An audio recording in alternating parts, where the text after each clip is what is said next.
Tired of you in jail, huh? Yeah. The July 10th, 2023 regular Wasilla City Council meeting is called to order. The time is 6 p.m. Before we begin, council, please put away cell phones. If you have personal business to attend to during the meeting, please move for a recess. If you're participating telephonically, please mute your phone unless speaking. Also, when speaking, please state your name for those streaming the meeting. As a reminder to all attendees, this meeting is being streamed live. The camera is located directly in the back of the council chambers above the clock.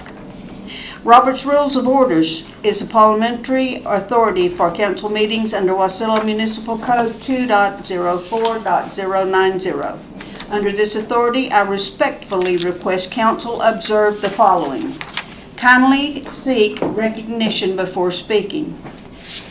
That no member speaks more than twice on the same motion without an affirmative vote on a motion to suspend the rules.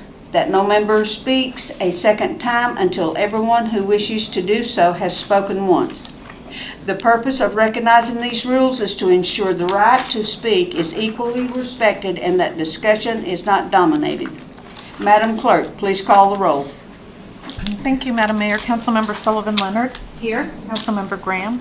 Here. Councilmember Johnson. Here. Councilmember Brown. Here. Councilmember Vlock. Here. Councilmember Rubio. Here. We do have a quorum, Madam Mayor, with all council members present in council chambers. Thank you. Please stand for the Pledge of Allegiance, and Mr. Graham, would you lead us? I pledge allegiance to the flag of the United States of America and to the republic for which it stands, one nation under God, indivisible, with liberty and justice for all. Thank you. The first item of business is approval of the agenda. Are there changes to the agenda?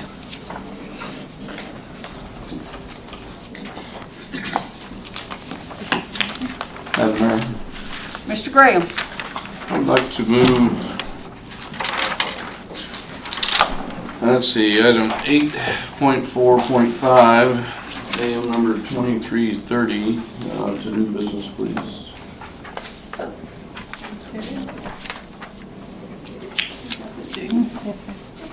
Okay. Are there any other changes? And Madam Mayor, I would like to move AM, what we got here? Excuse me, IM, so item 11.1.1, IM 2313, the new business for discussion. No action is needed on that. Through the chair. Yes. Through the chair to Councilmember Graham, if there's no objection from the body, could we leave it under communications and then just ask your questions then as I read it? That would be that just work fine, for you? thanks. Thank you, sir. Disregard my request. All right. Is there objection to the motion to approve the agenda as amended? No objection? Then the agenda will stand as presented amended. There are no special orders of the day or commission and agency reports, so we'll move directly to public participation. There's one resolution scheduled for public hearing this evening. Madam Clerk, please read the title. Thank you. That's resolution serial number 2328, ratifying a 3-year collective bargaining agreement between the City of Wasilla and Alaska District Council of Laborers, Laborers Local 341, dated July 1st, 2023 through June 30th, 2026, and adopting fiscal year 2024 pay scales. The public hearing on resolution serial number 2328 is open. Anyone who would like to testify, please come forward and begin by stating your first and last name.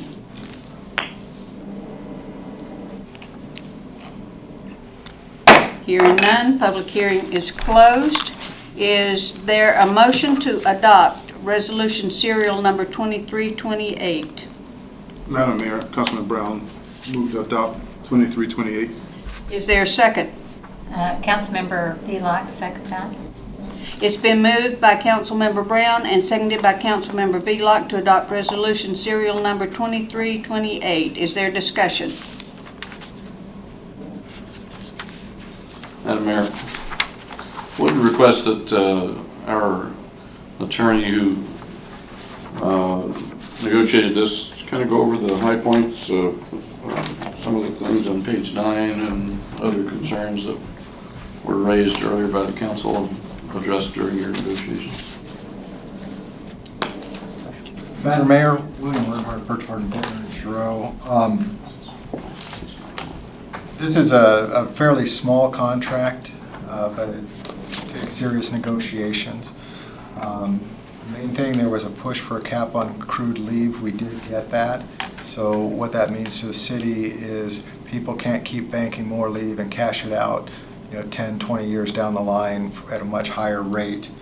There were a number of other things to bring in line with some of our other contracts in regard to holidays and a lot of housekeeping.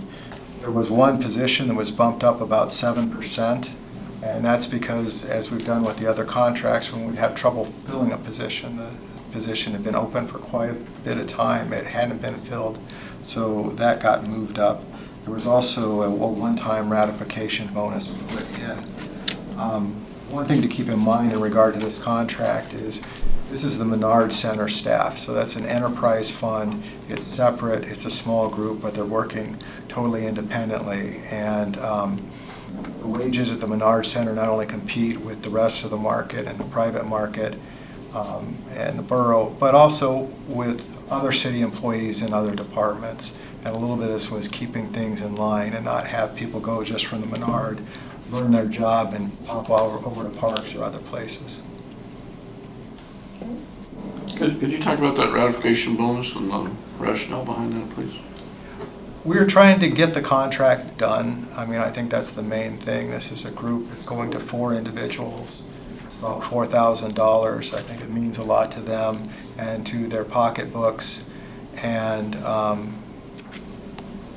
it was getting it done. There were a number of other things the union wanted. We were not giving to them, and we had, especially a lot of the housekeeping was very helpful to management. But what it also means to the city is not only am I not getting paid by the city to negotiate, each day, covers about half those bonuses, but also having the finance director and the department head locked in a room over here in City Hall for 8 or 10 hours. And it was very difficult for them to do their jobs. So I think there was earnest negotiations on both sides of trying to make things that work.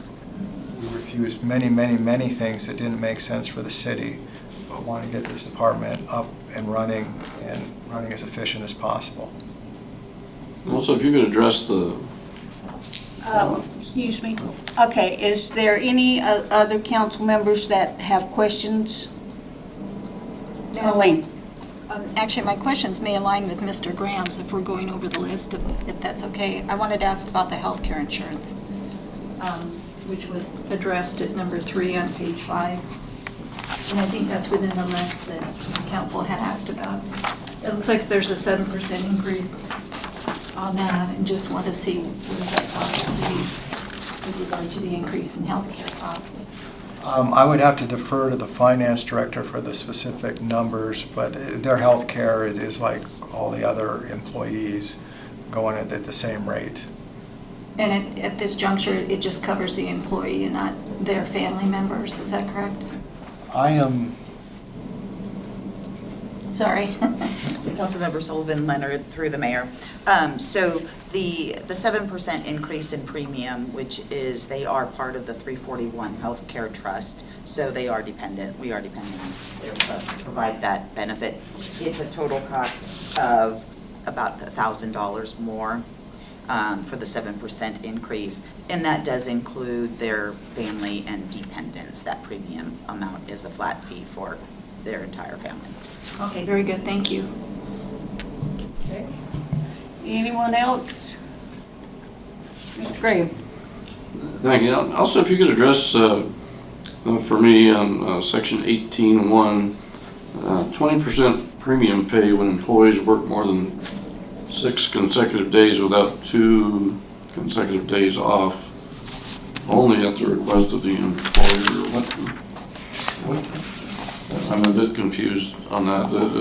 is there mandatory overtime at the Menard Center? Is there? It's not, well, effectively, there is mandatory overtime, and the Menard Center is a very unique beast in that, one, these employees are all Swiss Army knives. They don't come in and do one thing, they're doing the garbage, they're doing the front door, they're plowing the parking lot, they're doing a lot of other things, as I understand it. But the main thing is scheduling at the Menard Center. It's very busy during hockey season, that's relatively predictable. But then the other months, it's festivals and fairs and groups. And, they've got times when they're working 7 days a week. They've got, sometimes 18-hour days in there, and sometimes there's not lots to do. So it's a very irregular schedule that the management and the employees work with, and the schedule is in management's control. But the employees raised an issue. Apparently it hasn't been a problem, but it was an issue that they raised. And I said, okay, we'll address this. This is not as difficult as it is in some other union contracts I've seen, but just says, management, you have an incentive to make sure you schedule this right. You can't have someone go 2 weeks in a row unless they request it. The employee says, hey, I want to have a really long weekend a couple of weeks from now. I want to go back-to-back weeks. That's their choice. They don't get anything out of it. But management says, you've been here 7 days. I want you, another day. Excuse me, if you're here 6 days, I want you to work another day. Even though you don't want to, then you get a premium for that. But I don't notice in the contract that it says, if they work, 6 8-hour or more days or anything like that. I mean, some of these people get called in, they're there for 3 or 4 hours, then they go home. I mean, it seems to me that's still going to apply to somebody that's working less than a full shift, is it? Well, less than a full shift, they're just going to have their part-time pay if they're called in, and I think there's a call-in provision here. It's not working any different than any of the other contracts. This is specifically for the scheduling, so management can't just fill in the easiest way and just keep people working back to back to back, ruining their lives. And honestly, we looked at it, Mr. Bell, the head of the department, and we looked back at everything. It just hasn't been an issue, and we don't expect it to be an issue. But their negotiator really, really wanted it, so it was one of those things for getting some of the housekeeping items. And Section 13, holidays, there's a floating holiday added to this contract. I don't recall us adding that to other contracts.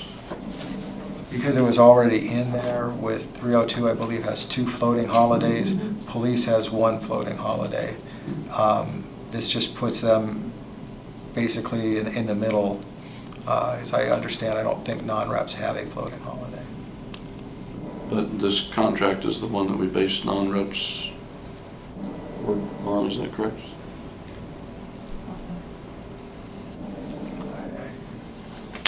She's Councilman Graham, could you rephrase that, so your last part of your... So the benefits for non-represented employees are based on what we negotiate on this contract or with the laborer's contract? I'm trying to remember how we've done that in the past.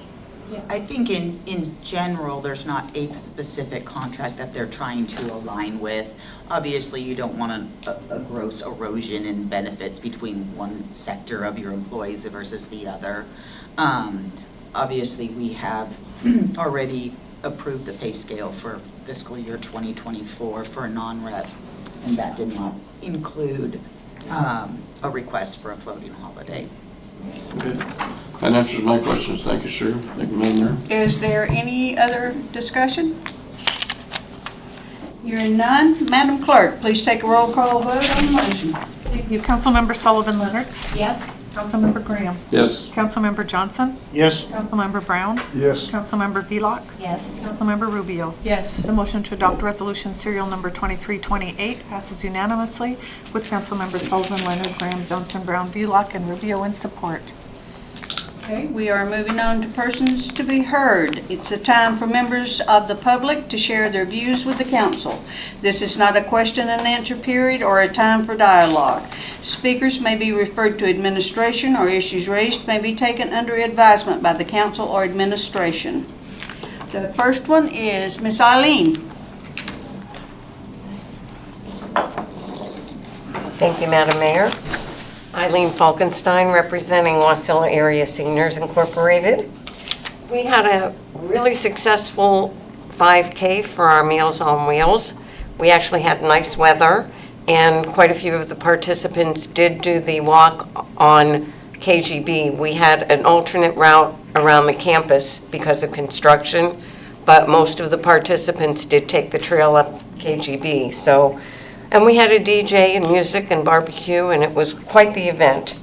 Upcoming event, we have a 100th birthday party for one of our seniors on July 15th for Miss Alberta Lincoln. You see her quite a bit on the Facebook page for WASI. She has a lot of wonderful historical information that she passes along, and if you haven't seen her information, it's worth a read. She's quite interesting. We also have a multi-family yard sale coming up on July 22nd at WASI from 9 a.m. to 4 p.m. If you're looking for any bargains, you might find something you can use. Again, we're always appreciative that we come here and speak to you and get your support for WASI and for the seniors in the valley. And that's pretty much it for right now. We're just coasting along and doing what we do for the seniors. Thank you. Okay, we are now at the oh, wait a minute. Jeannie, I about forgot you. I'm moving along here. Okay, it's all right. Julio Rodriguez is batting in the home run derby. I'm watching. It's an important part of my life. Okay. Hey, I'm Jeannie Troshinsky, President, Friends of the Wasilla Library. Lots of great things continue to go on at the library. Summer reading has been really busy. We've just had some remarkable things. Someone on Facebook saw that we were doing 6 bikes in memory of Bert, and they donated the money for us to give each of those recipients a helmet. So we'll have a certificate for them to each get a helmet with their bike, which is really, really cool. And that was just random of somebody thinking, those kids ought to have a bike with that helmet. Summer reading has been really busy. We had a bird festival on Saturday. There was about 350 people there. We had the hawk from the bird rehab center, but we had lots of other stations, face painting and a binocular station, and it was really, really a fun event and great turnout. We continue to have kind of crazy numbers at some of our things, especially the story time. Almost all of them are reaching 90 people, and last Thursday we had 102 people. So we start to almost reach is it too many people, and how do we address that? Last month, over 26,000 items were circulated. In the past, 22,000 has been our biggest number, so we just continue to circulate tons of stuff. We had a day last week where the door count showed over 650 people through the door, and the library at Wasilla continues to circulate 63% of all the items checked out in the borough. And we know this is, again, impacted a lot by Palmer, but Wasilla's always been really one of the busiest libraries. We're really excited this week. Our new half-time position started, and we're hopeful that will really help, because getting all those books out and back in on the shelf has been really a big challenge, and so we're really hopeful and really appreciate that getting funded through the budget process. Again, we have just so many things going on. The summer reading will kind of wrap up at the end of this month, and then we start the fall projects. We've been trying to do some things with teens, so they've been working really closely with the Rock 360 to do some programs for teens, and that's been really, really successful. In November, they're going to do a project. There's this nationwide project where you try to write a book in November, and they're going to work with the teens to try to do that and encourage those kids that are excited about writing to do that, and give them the support to do that at the library. We have our book sales coming up, so we have the second Saturday in August, and then our big sale, the super sale, is the 8th through the 11th of September, and we have lots of books in our storage shed that we bring out for that, plus our usual books. So we're continuing to do lots of things, and we're just really, really proud of our great library and our amazing library staff. So thank you very much. Thank you, Jeannie. Okay, is there anyone else in the audience that would like to address the council at this time? Seeing no one, I will close persons to be heard and move to the consent agenda. Madam Clerk, please read the title of the items for approval under the consent Thank you, agenda. Madam Mayor. We have the regular meeting minutes of June 26, 2023. No introductions. We do have one resolution up for approval, resolution serial number 2327, authorizing the approval of a 30-year lease to Flight Level LLC for lease lot 22 located at 3600 West Aviation Avenue at the Wasilla Municipal Airport.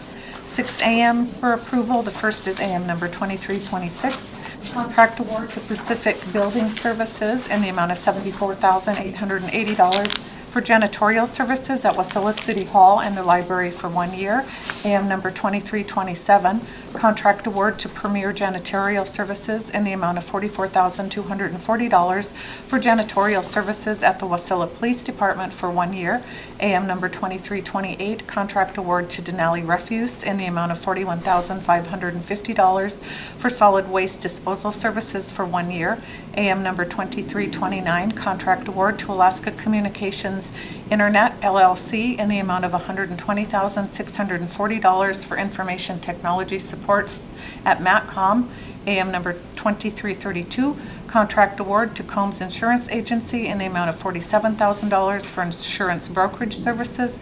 And AM number 2333, contract award to the Department of Transportation, Federal Aviation Administration, FAA, in the amount of $69,911 for fiscal year 2024 airport apron improvements.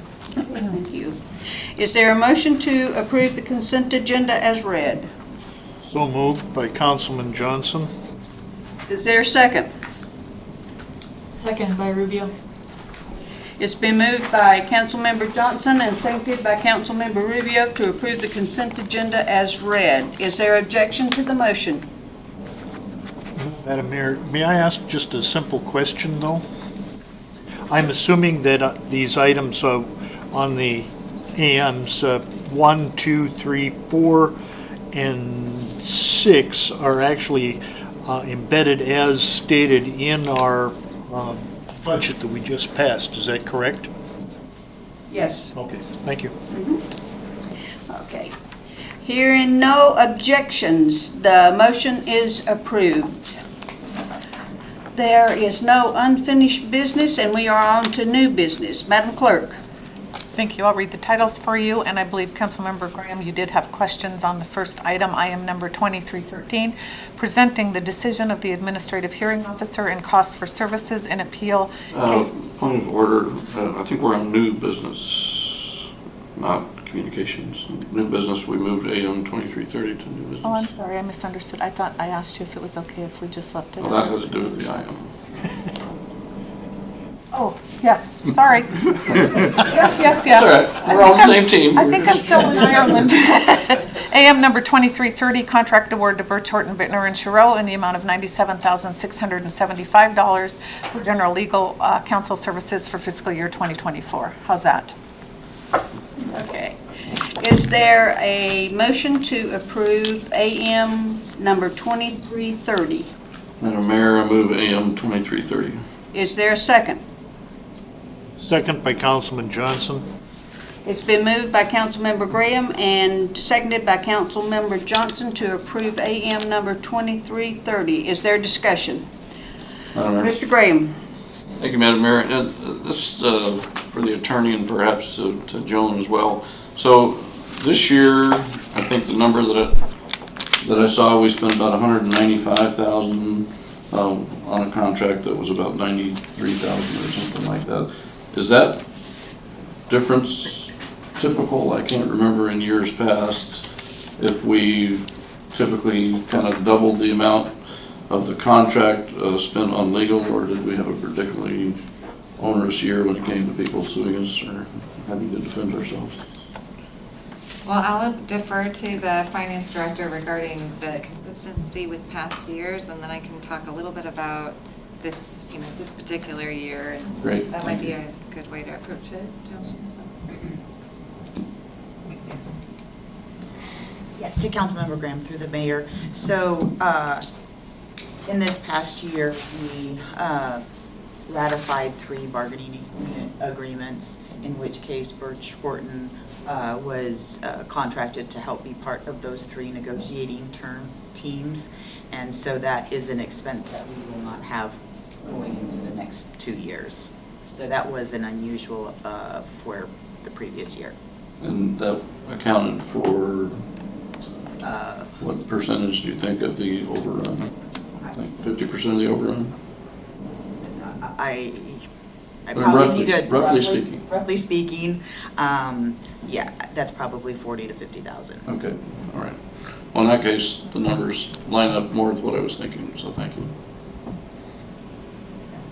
But you can address if we're a bigger target than we used to be, if you'd like to. No, thank you. Thank you, Madam Mayor. Is there any further discussion? Colleen? Thank you, Madam Mayor. I just wanted to say that the services that we have received have really been exceptional, and I know there's been moments when I've had to call kind of at last minute and have always had a really good response and quick response, and information provided was always very thoughtful and considerate and very conscientious towards what the city of Wasilla is trying to achieve here as we continue to grow so fast and what have you. So anyway, I just wanted to say thank you, Holly, for your work. Is there further discussion? Hearing none. Is there objection to the motion? Hearing none, the motion is approved. We are now at communications. The items presented are for informational purposes only. Madam Clerk, please read the titles. Item number 2313, presenting the decision of the Administrative Hearing Officer and costs for services in Appeal Case 2301, short-term rental permit. And item number 2314, update on Spruce and East Susitna Reservoirs coating repairs project pertaining to weather delays and possible cost increases. And we are now at audience comments. Madam Mayor, I believe I was going to be able to. Oh, that's right, I forgot you. Well, that's all right. I'm easy to forget. I don't know. That's amazing. Two ex-wives do the same thing. Anyway, Mr. Graham. Thank you. My question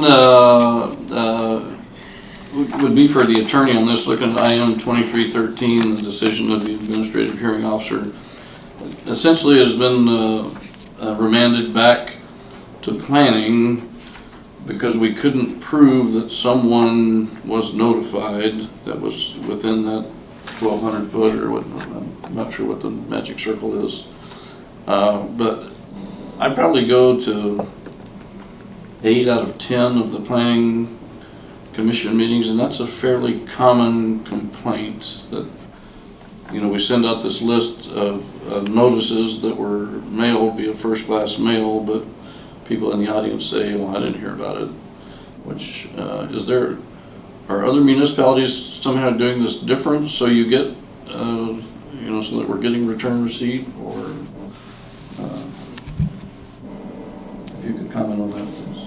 Yes, and actually it's sort of a two-part question. So one thing I will say is this was unique in that there was a typographical error or an error in the way we submitted the notice list. It was submitted with it wasn't double-sided, but it was a double-sided list. So the packet containing evidence of who was notified was actually only contained one of the 2 sheets. So the notification was given consistent with the way that it had been done in the past, but the packet didn't evidence that, and that's unusual. That was just an error.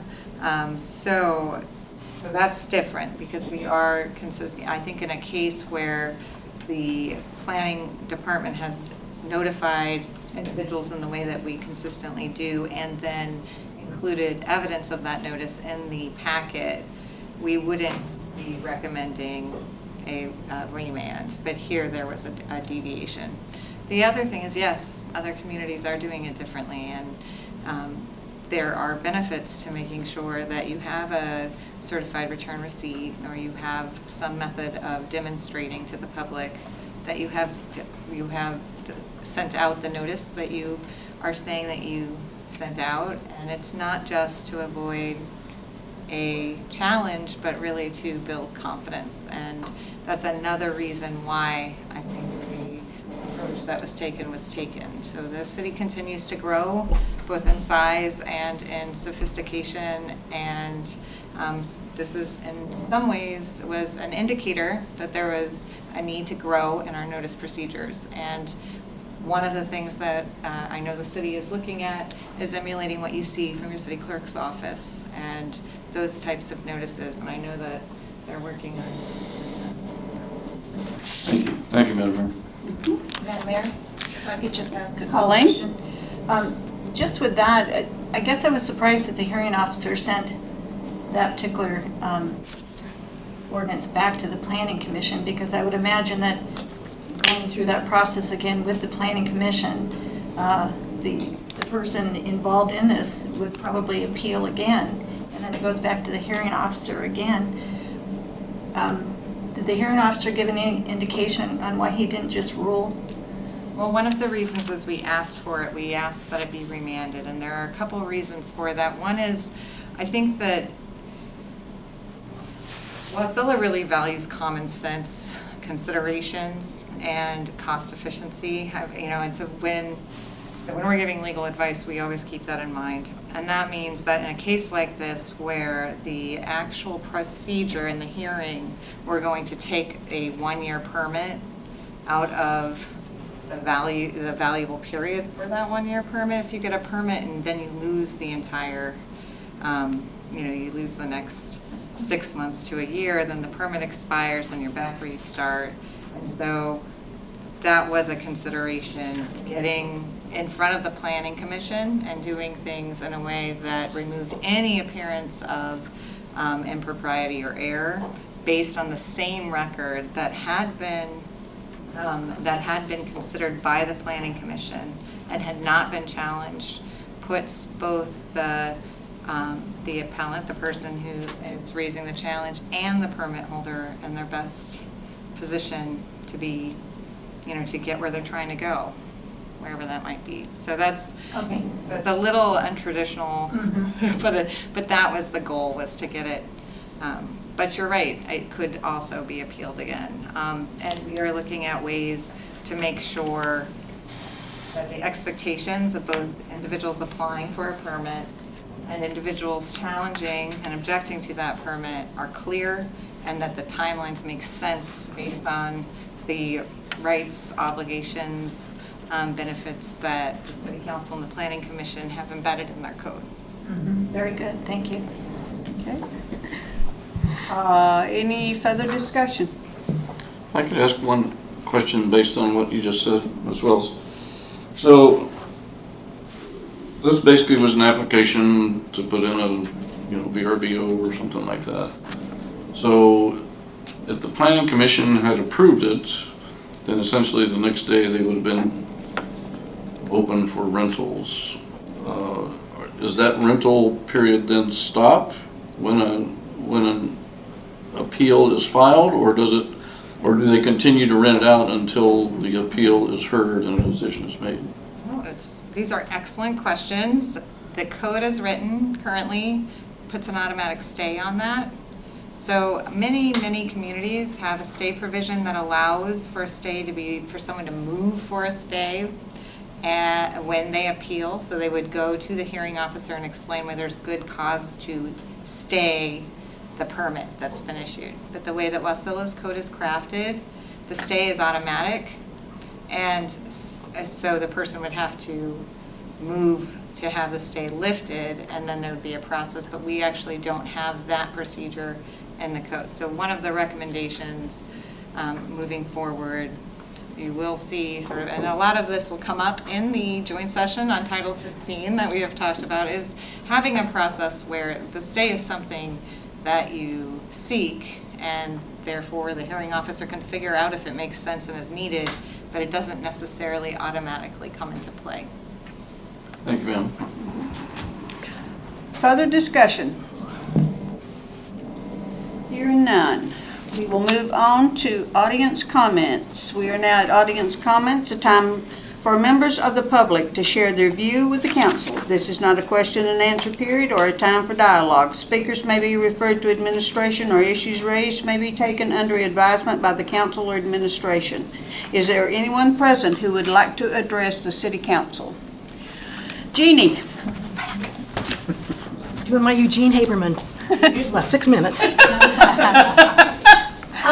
So now I would like to talk to you about a couple of concerns I have of things going on at the library. I know you're well aware of the banned book people. I know they've come here many times, and I really appreciate that. I feel like that the administration and you yourselves have continued to push them to follow the process, because I think that's really important, and I think it's a failure within the borough at some of the other cities and the borough level that people are letting these individuals kind of hijack things, really, and not insisting that they follow the process. I'm not really. It's really difficult for me because I feel like I 100% support a person's right to speak whatever they feel and to say their opinion on things. But some of this is getting a little carried away, and I've been present at 2 different meetings where these people have been really, really hateful. They've come to some of the libraries, like they were at Big Lake Library and Willow Library one day about a month ago, and they were yelling out psalms and stuff and kind of harassing patrons as they came in. They were really intimidating staff members. And so I guess my request to you is to make sure that we're doing something to keep our staff protected, because these individuals are really, really wound up, and maybe they wouldn't resort to violence, but you just don't know. And it really concerns me, having been around them at a couple different meetings. And the other thing is, I would like you to really key into kind of who they are. One of them, Jackie Goforth, is actually a writer, and this just baffles me. She writes these romance books. These are 2 of her 60 romance books that she's written. And you can read an article about her to confirm this on the November 2016 Frontiersman. She writes under the pen name Jackie Ivy, and she writes these romance books. I've read some of them. I think she would ban them, except that they're not popular enough to make these lists that they're getting all these names off of. So I'm not. The motivation is just baffling to me. Most of the books they clearly have not read. They're just printing things off of a national website. They're really obsessed with a couple of books that aren't even in our library. And so it's really interesting. I've spoke with our staff, and a lot of the books that they're concerned about, they don't think should be in the young adult section, but they're not in the young adult section at our library. They're in the adult section. So it's just really a wild thing. So I really appreciate that you've insisted that they follow the process, and I would appreciate if you would continue to encourage them to do that. And also the other part is, there's an individual that came into the library and was filming a few weeks ago, and I don't know, I just can't believe libraries have become this hotspot for wild people. But librarians are genuinely some of the nicest people on the face of the earth, and it really concerns me when these people are trying to intimidate our staff. And so please, I think we need to make sure there's some training. Does everybody know where the panic button is at the library? Do we have ways to respond? Because you don't know when this person's coming in there and filming like that. I watched the film. His behavior, I've been trained as a principal and as a teacher, I was trained on what you look for in people that you're concerned about, and some of his behavior was concerning. And so how does our staff respond to that, and how do we respond to that? Because ultimately we need to keep our staff safe, and our patrons safe too. There was kids and there was adults that were patrons filmed when that guy came in and filmed. So thank you. I know there's a lot of tough things that you have to deal with, but I just really want to advocate for our staff and the safety of our staff. Thank you. Thanks, Jeannie. Is there anyone else in the audience that would like to speak at this time? Seeing no one, I will close audience comments, bring it back to the dais. Madam Clerk. Thank you, Madam Mayor. So, city election, October 3rd. Candidate filing packets, if you're interested in running for office, the office of mayor, and then 2 seats on the city council are up for election. Candidate filing packets will be available online and from my office on Wednesday, day after tomorrow. Candidate filing period is July 17th through 28th. So while you can pick up the packet early, you can only file them between the 17th and the 28th during business hours. AML Summer Legislative Conference, I believe as of this afternoon, we had council members Graham, Velock, Brown, and am I missing? I think that's it, scheduled to attend, and Graham, Velock, and Brown. So if anyone else is interested in attending, please let Benji know. And then we will see you here next regular meeting, July 24th. And that's all I have, Madam Mayor. Thank you. Madam Attorney? Thank you, Madam Mayor. I just have one comment today. I wanted to, Councilmember Brown has reminded us that we have not done a mini training in a while, so I just wanted to give you a heads up that that is coming down the pike. I hope to give you a mini training on either the next agenda or the next agenda, depending on which one looks like it has room for 5 to 10 minutes of useful rambling. So, that is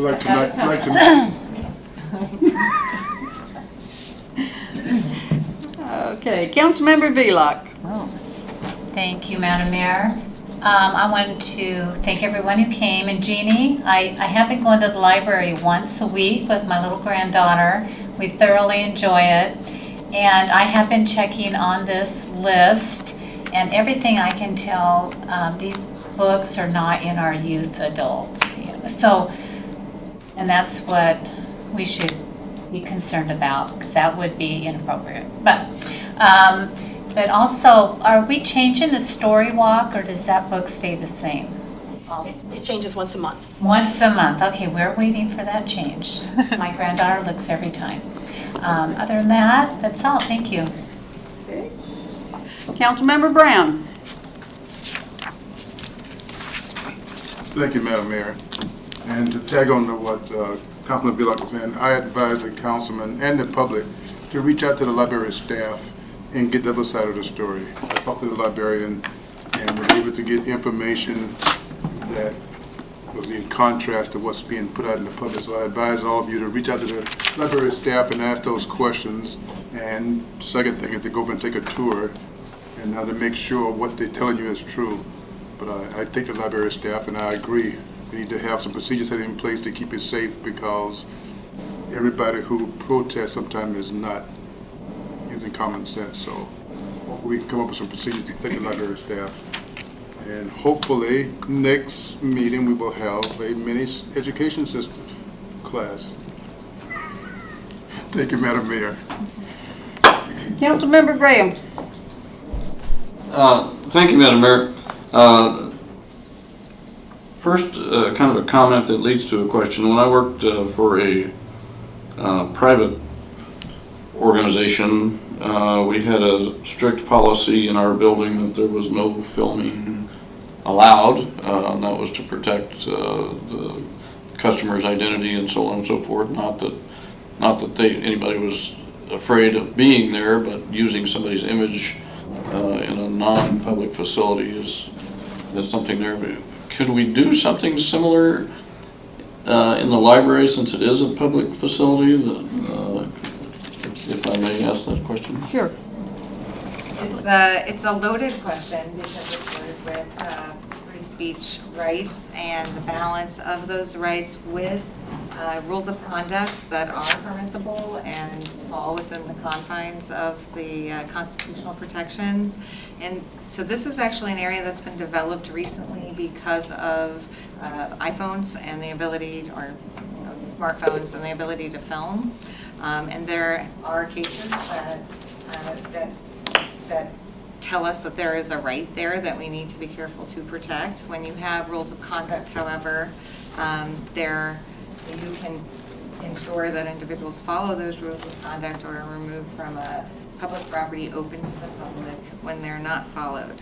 So this is something that has spurred the city to look at the rules of conduct, the policies that they have, make sure that they have updated policies that will protect the public and free speech and have very clean and clear procedures. And so they are actively making sure that those pieces are in place, if that's, so it's, to give you a black and white answer, it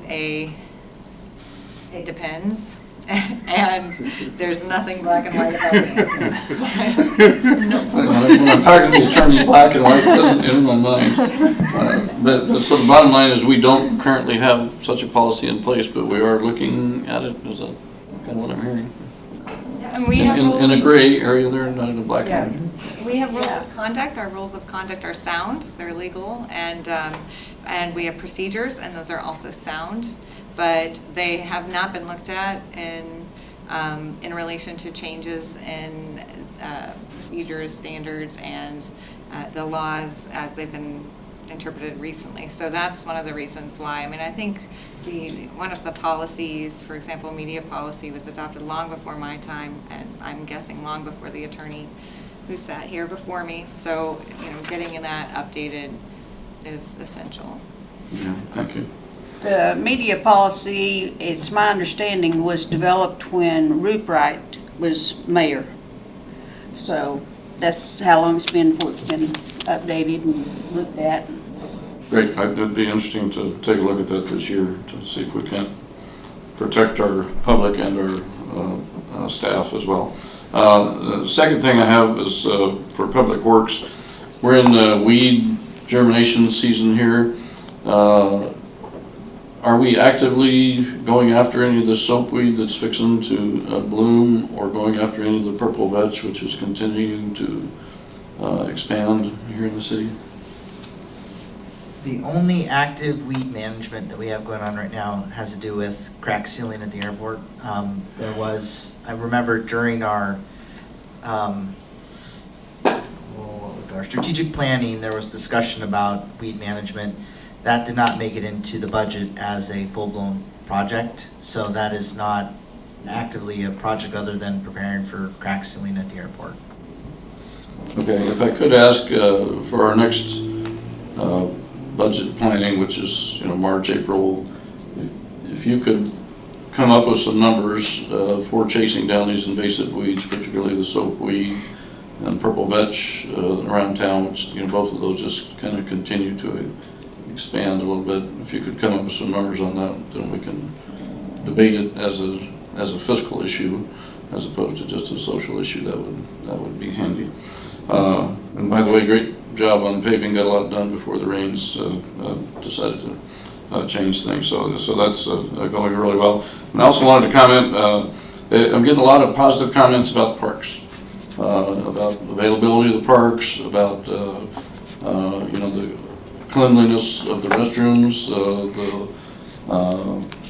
I hate to call it lack of needles, because there's still needles out there, but significantly reduced amount of drug paraphernalia that people are finding in the park nowadays. I know that's a combination of both the police and Public Works, but yeah, we're getting a lot of positive things, because the last 2 years parks use has been down a little bit, but this year, yeah, I'm sure you're well aware that parks use is way up. A lot of people out there, and that's one of the things that we always worry about. Are we having clean parks? Are we having safe parks? And so both you and the police department are doing a great job on that. So thank you very much. And I'm sorry I missed the 4th of July parade, first time in 25 years, but it was nice to see that the Frontiersman actually sent somebody out to Wasilla. So thank you, Madam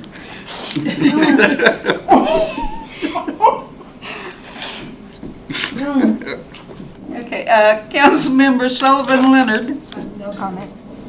Councilmember Johnson. No comment. Councilmember Rubio. Yeah, thank you.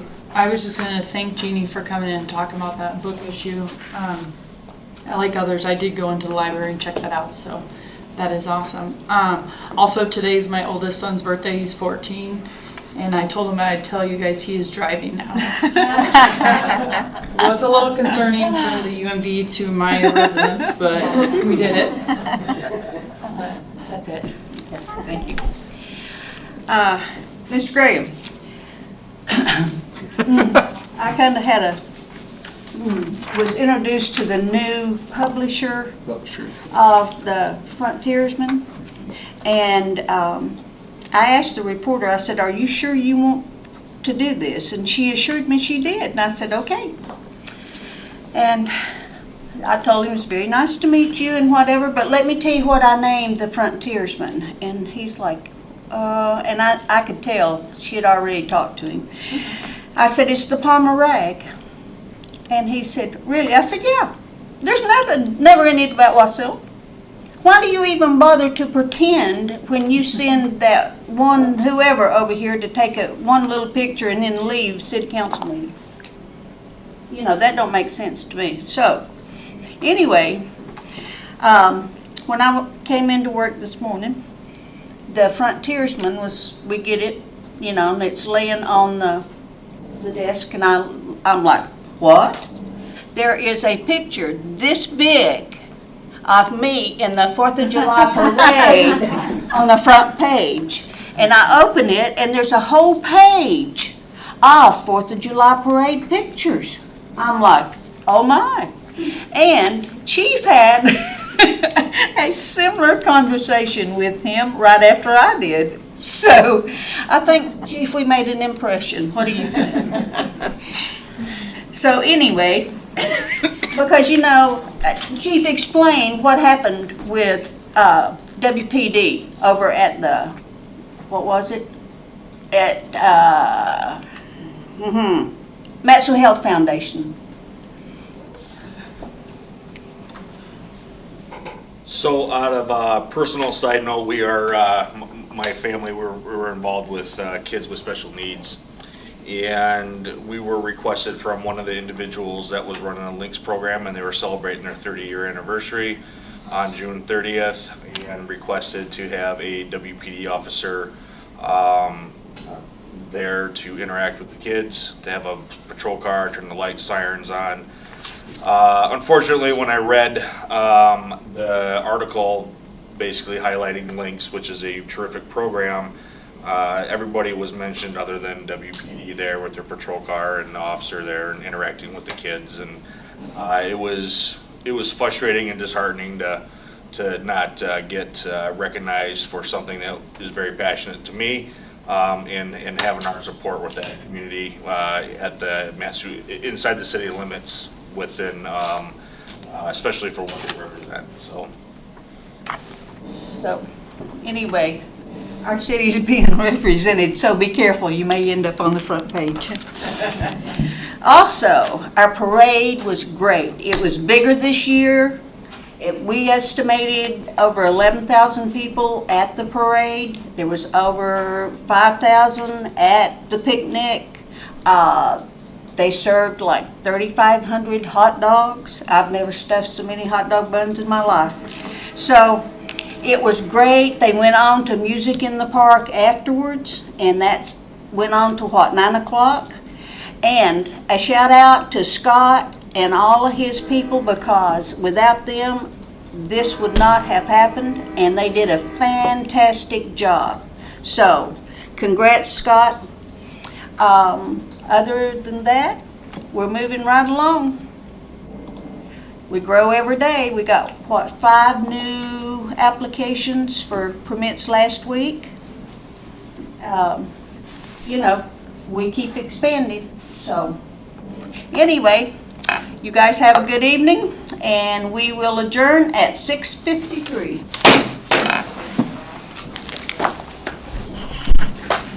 Tell me about the Frontiersman.